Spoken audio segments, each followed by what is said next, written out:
Good evening. This is Dane. This is FTE 217. Um, it is week two. Um, we were to assemble and then kind of field strip our firearms, and then go over six random off of that wheel. And so what I've got this week was, of course, um, I can't make this up. I got it easier than I expected. And a couple of these I'm just going to go ahead and kind of knock out more to it than what I probably should, but um, I thought some of them were kind of cheating.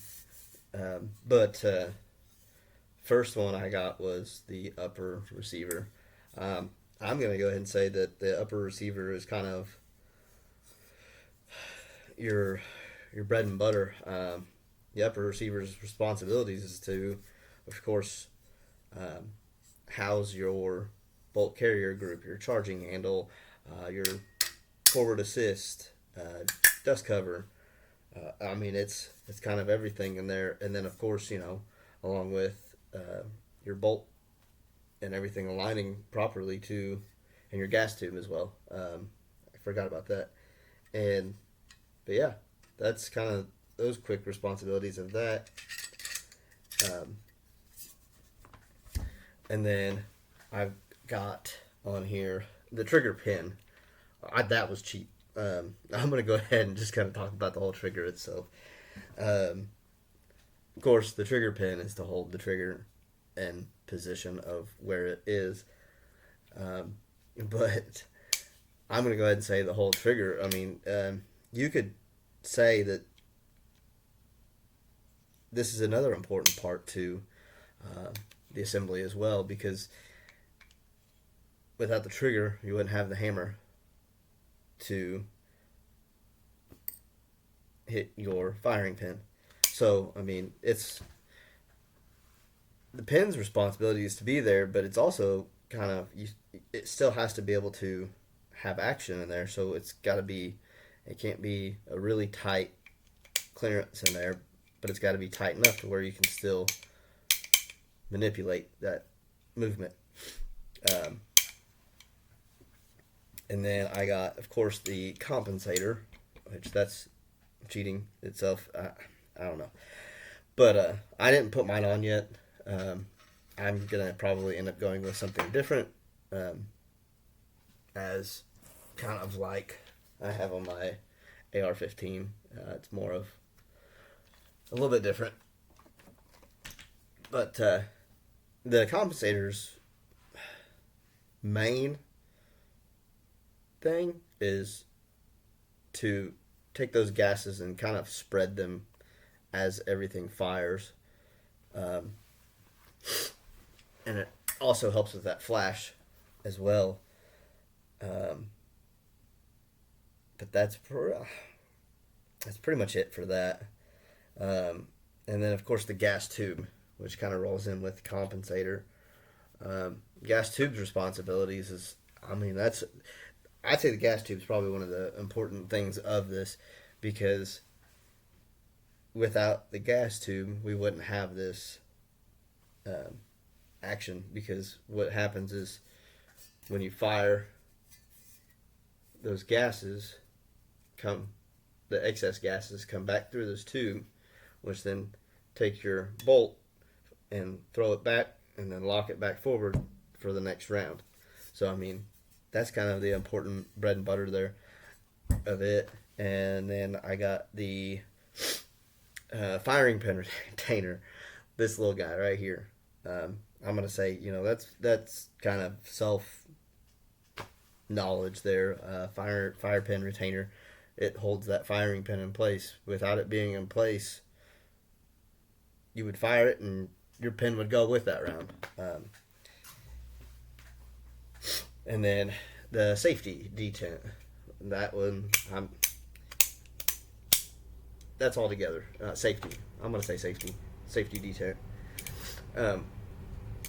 That detent is there to lock that into place so it stays in what action that you need it. You want it on safe, you want it to stay there, so of course, so you have to have that detent, that spring that pushes up that little pin in there, and it just holds it just enough to where it keeps everything in there. And then of course you want it to stay in fire. You don't want it to drop in safe, and then you're going to have a malfunction or you're going to have other issues. So of course when you switch it to fire, it does the same thing. It holds it into that position as well. And then I will reassemble, and I will be back. Next we have to display the 8 actions. So those are the snap caps, no live rounds, nothing here on this bench. So you start off with feeding. So feeding, as you saw there, fed that bolt, moves back to the rear, compressing buffer spring, forcing everything into the face of the bolt, chambering. Now we move into and then it chambers. As the bolt carrier group moves forward, the bolt puts a new round into the chamber.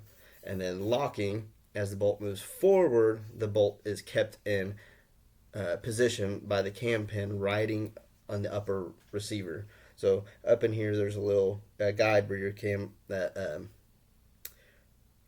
rides, and then the locking lugs will make contact with the barrel extension, and the bolt cam emerges from the guide channel.